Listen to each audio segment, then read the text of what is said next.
अभ्यासासाठी कोणी असं कसं करू शकते? अभ्यास केला म्हणून डायरेक्ट ग्राउंड मध्ये एंट्री बंद. मी नेहमी चांगलं करायला जातो, माझ्यासोबत नेहमी कांड होऊन जाते.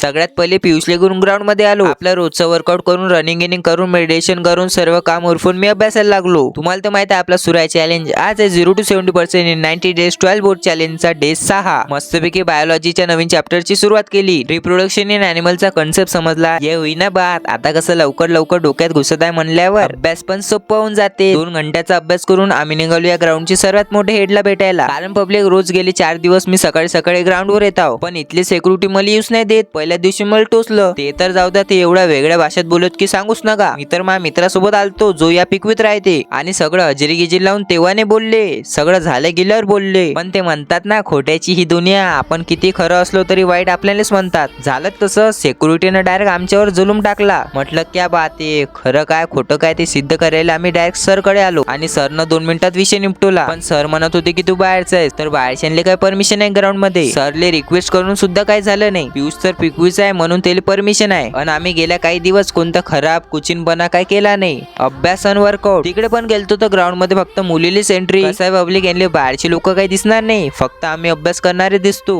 आता काही खरं नाही पब्लिक आपल्या चॅलेंजचा. नेहमी चांगलं करायला जातो, कांड होऊन जाते बा. म्हणजे पिकवीत राहतात किंवा पिकवीचे कॉलेज स्टुडंट आहेत, त्यांना सगळी सोलवती असून काय फायदा नाही. ते म्हणतात ना, ज्याच्याकडे असते त्याला किंमत नसते, तसंच आहे. तर आजपासून पिकवी मधल्या या ग्राउंड मध्ये आपला प्रवेश बंद आहे. मग पब्लिक बोला गोगल हे पाकुलेची मॉडेल #रितांश ब्लॉगर.